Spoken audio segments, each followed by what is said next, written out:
Amy Goodman is on the line with us. What a great biography. The investigative journalist, the activist, the host of Democracy Now!, the author of 3 books with her brother David Goodman. Her most recent, now out in paperback, it is titled Standing Up to the Madness, Ordinary Heroes in Extraordinary Times. Amy Goodman, welcome back to our show, Amy. It's great to be with you, Thom. It's always great to be with you too. And you're kicking off the tour on this thing in Seattle.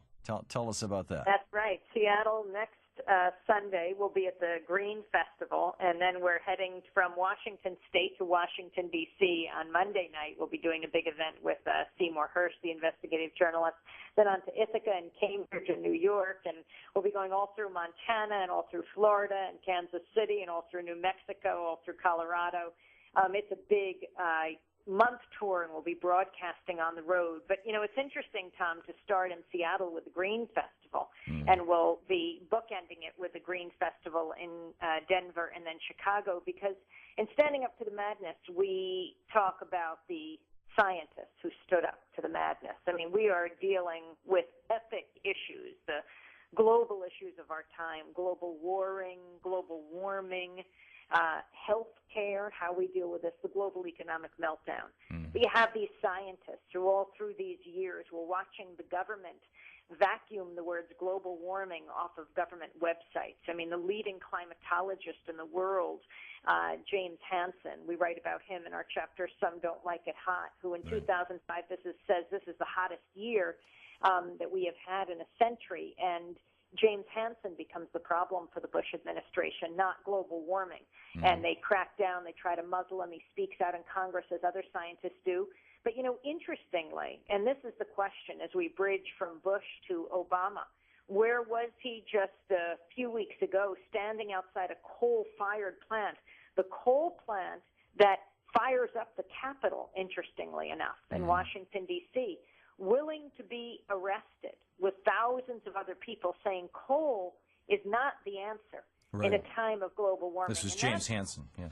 That's right, James Hansen, as well as thousands of young people who come from colleges around the country. And that's interesting because, well, you were covering the Democratic Convention. You saw clean coal everywhere. You saw these signs for them. Oh, they were passing out water bottles that said clean coal on them, remember? That's right. I was careful not to drink from a water bottle that said coal on it.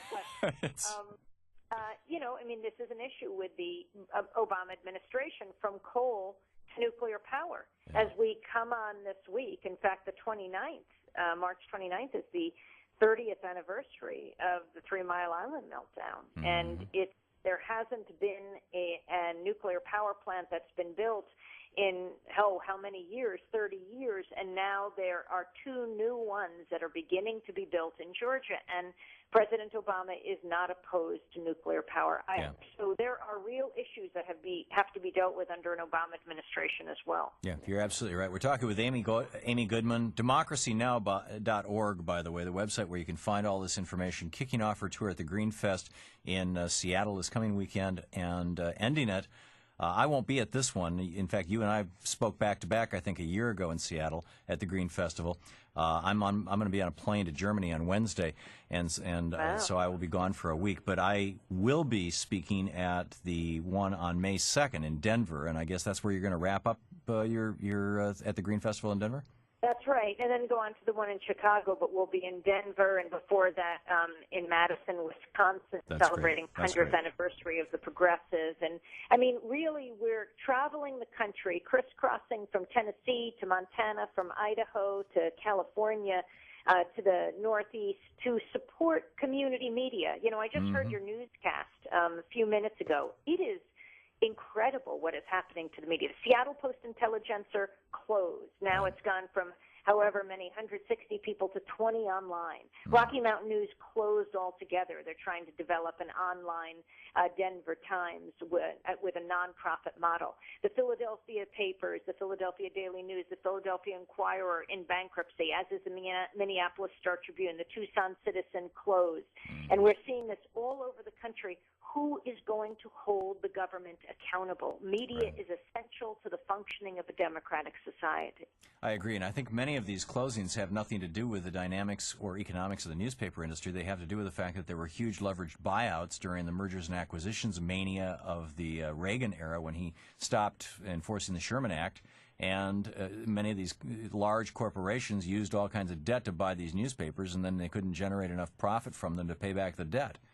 And so they ended up. I mean, there's a whole bunch of problems here but Standing Up to the Madness is the book. We're talking with Amy Goodman, Ordinary Heroes in Extraordinary Times. For information on the tour and on the book, democracynow.org. Amy, you mentioned Dr. James Hansen's Standing Up to the Madness. Who are some of the other favorite individuals, or what are some of the other favorite stories in your book that you'd like to share with us? Well, in one chapter, we talk about people you wouldn't want to meet in a dark alley if you were hijacking someone's civil liberties, and they are the librarians of this country. Oh, I was yeah, just terrible. yesterday in Grand Rapids, Michigan, and so they were shouting out from the audience. But librarians who are protecting the privacy of their patrons all over this country, who during the Bush years really had to we looked at this group of librarians in Connecticut who were gagged and muzzled because they were handed a national security letter, an NSL. And that is, when you open one of those letters, it's like being exposed to radioactivity. It told them they had to hand over information about patrons using the Internet at a certain library at a certain time, and they refused, and they took on the U.S. government. And it was a remarkable case. They became John Doe. They couldn't say who they were.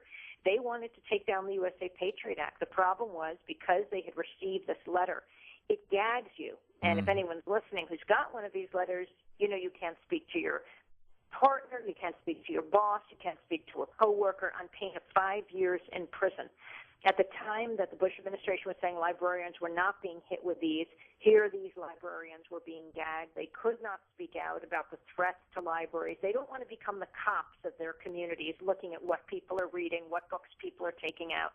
And, you know, as we talk about newspapers going down, by the way, I also want to talk about independent bookstores. As you know, Thom, too, it is so sad to see.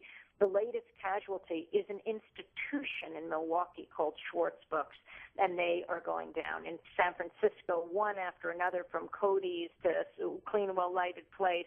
It is so painful to lose these sanctuaries of dissent, but they're being gobbled up by the, you know, Walmarts and the Costcos that are now selling books at incredible discounts. They choose just a small selection, and it wipes out any other bookstore. Right.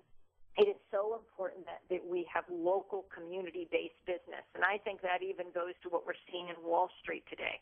But these librarians, they were standing up in their communities, and they decided they would take on the U.S. government. Ultimately, the USA Patriot Act was renewed, but they did have the muzzle removed, and they're the only people in the country outside of archive.org that is talking about being given a national security letter. Over 200,000 people in this country have gotten these that muzzle them, that say you can't tell what we are asking you to give the government, and they dared to. And then we got the kids who perform an anti-war play.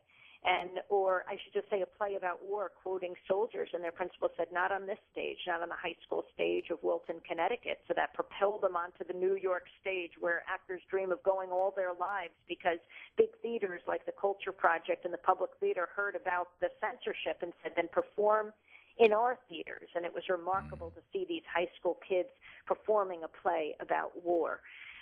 Ira Levin, the late playwright who wrote Stepford Wives, well, when he heard about the censorship, this was before he died, he wrote a letter to the New York Times. He said, I congratulate these kids from Wilton, Connecticut. He said, that's where I grew up. He said, I based the Stepford Wives on Wilton, Connecticut. I congratulate the kids on not being Stepfordized. But you see this all over this country, is people have been standing up.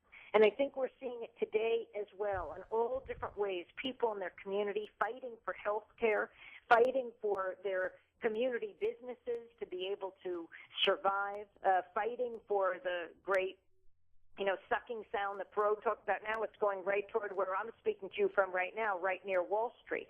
How is it that the wealthiest in this country get bailed out, but the people at the bottom flail? We've got to turn that equation around, and people are fighting it all over this country. Yeah, and they are, and you've done a brilliant job of chronicling it.